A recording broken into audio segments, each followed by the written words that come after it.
has been posed by non-Muslim. If predestination is true, then God causes us to sin. If God causes us to sin, yet damns to sinners to eternal punishment, then God is not good. Therefore, non-Muslim concludes, if God is good, then either predestination is not true, or else God does not damn sinners to eternal punishment.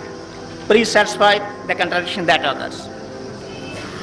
ایک غیر مسلمان سوال کر رہا ہے تقدیر کے اوپر کہ اللہ سبحانہ و تعالیٰ اپنی تقدیر لکھتا ہے تو ہم اگر غلطی کرتے ہیں تو دوشی کون؟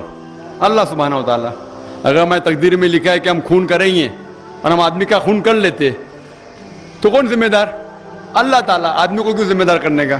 اگر تقدیر میں لکھا ہے میں چوری کروں گا، میں غلط کام کروں گا، تقدیر میں لکھا ہے کہ میں جہنم میں جاؤں گا تو جاؤں گا، تو کس کی غلطی؟ میری کیا غلطی؟ اللہ کی غلطی. اور یہ سوال مسلمان لوگ بھی سوچتے ہیں، اور تقدیر پہ ایمان رکھنا ہر مسلمان کا فرض ہے. لیکن ہم پہلے یہ جان لے تقدیر کسے کہتے ہیں. اور اکثر ہم مسلمان بھی نہیں سمجھ پاتے تقدیر کا کیا مطلب ہے، اور ایسا کہتے وہ تقدیر میں لکھا ہے تو میں کر دیا، کچھ بھی ہوا تو تقدیر میں لکھا ہوا ہے، محنت نہیں کرتا ہوں میں، وہ تقدیر میں لکھا ہے کہ میں غریب رہوں گا. یہ تقدیر کی کیا معنی ہوتی؟ اللہ تعالیٰ فرماتے ہیں سورہ اسراء میں کہ جب بھی ایک انسان پیدا ہوتا ہے تو اس کے گردن کے گول میں اس کے پوری آتما کتھا، اس کا فیوچر، اس کا بھوشیہ لکھ لیتا ہوں.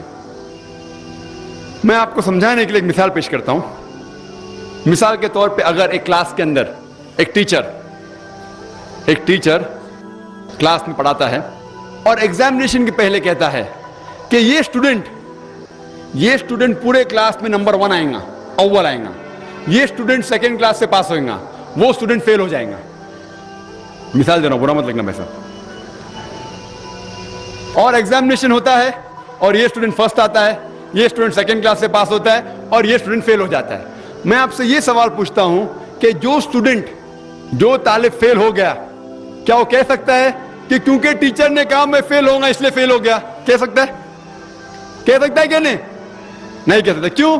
ٹیچر اپنے تجربے سے کہہ رہا ہے یہ اسٹوڈنٹ بہت اچھا ہے، بہت پڑھائی کرتا ہے اس لیے فرسٹ آئے گا، یہ اسٹوڈنٹ ٹھیک ہے سیکنڈ کلاس، یہ اسٹوڈنٹ پکچر دیکھتا ہے کلاس ہی نہیں اٹینڈ کرتا ہے اس لیے فیل ہوئے گا. تو اپنے تجربے سے وہ بھوشیہ کے بارے میں کہتا ہے.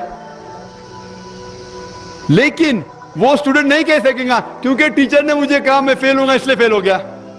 دوشی کون؟ وہ خود اسٹوڈنٹ کہ اس نے پڑھائی نہیں کیا. اسی طریقے سے اگر آپ کمپیئر کریں گے اللہ سبحانہ و تعالیٰ ٹیچر سے تو بہت اونچے. ٹیچر تو کبھی کبھی غلطی کر سکتا ہے. اللہ سبحانہ و تعالیٰ کے پاس علم غیب ہے، وہ بھوشیہ کے بارے میں جانتے ہیں. جب بھی کوئی کام ہوتا ہے کچھ چیز فکسڈ ہے، آپ کہاں پیدا ہوں گے، آپ کب مرے، کچھ چیز مکمل ہے. اس کے علاوہ اللہ سبحانہ و تعالیٰ نے آپ کو فری ول دیا ہے. فری ول مطلب آپ جو بھی چاہے چن سکتے ہیں. اللہ تعالیٰ کو ہدایت دی قرآن و حدیث میں، لیکن آپ کے اوپر ہے آپ اس کے اوپر عمل کریں نہیں کریں. لیکن اللہ تعالیٰ جانتا ہے آپ کیا کریں گے. مثال کے طور پر آپ ایک رستے پہ چل رہے ہیں اور ایک چوراہے پہ آتے ہیں، 4 رستے ہیں، نمبر 1، نمبر 2، نمبر 3، نمبر 4. آپ کوئی بھی رستہ چن سکتے ہیں. آپ چنتے ہیں رستہ نمبر 3. اللہ سبحانہ تعالیٰ کو پہلے سے علم غیب ہے، پہلے سے پتا تھا کہ آپ جب چوراہے پہ آئیں گے آپ رستہ نمبر 3 لیں گے. تو اللہ تعالیٰ پہلے سے لکھ لیتا ہے کہ آپ رستہ نمبر 3 چنیں گے. کیونکہ اللہ تعالیٰ نے لکھا اس لیے آپ نہیں چن رہے، کیونکہ آپ چننے والے تھے، اللہ تعالیٰ نے لکھا. اسے کہتے علم غیب. اللہ سبحانہ و تعالیٰ علم غیب ہے. اللہ تعالیٰ کو پہلے سے پتا تھا کہ آپ نمبر 3 چنیں گے، اور اللہ تعالیٰ تقدیر میں لکھ دیا کہ آپ نمبر 3 رستہ چنیں گے. کیونکہ اللہ تعالیٰ نے لکھا اس لیے آپ 3 نہیں چن رہے، کیونکہ آپ چننے والے تھے، اللہ نے لکھا. اور ایک مثال پیش کرتا ہوں. آپ نے 10ویں پاس کی، 12ویں پاس کی، آپ ڈاکٹر بھی بن سکتے، آپ انجینئر بھی بن سکتے، آپ لائر بھی بن سکتے. آپ چنیں گے ڈاکٹر بننے کے لیے. اللہ تعالیٰ کو پتا ہے کہ آپ جب 12ویں پاس کریں گے تینوں چیز آپ بن سکتے ہیں. آپ ڈاکٹر بھی بن سکتے، انجینئر بھی بن سکتے، لائر بھی بن سکتے. آپ چنیں گے ڈاکٹر بننے کے لیے. تو تقدیر میں لکھ دیا اللہ تعالیٰ آپ 12ویں پاس کریں گے اور ڈاکٹر بنیں گے. کیونکہ اللہ تعالیٰ نے لکھا اس لیے آپ ڈاکٹر نہیں بنے، کیونکہ آپ نے چنا اسی لیے اللہ تعالیٰ نے پہلے سے لکھ دیا. آپ سمجھتے؟ کچھ لوگ کل ایگزام ہے، اچھا ہے، طالب اچھا ہے،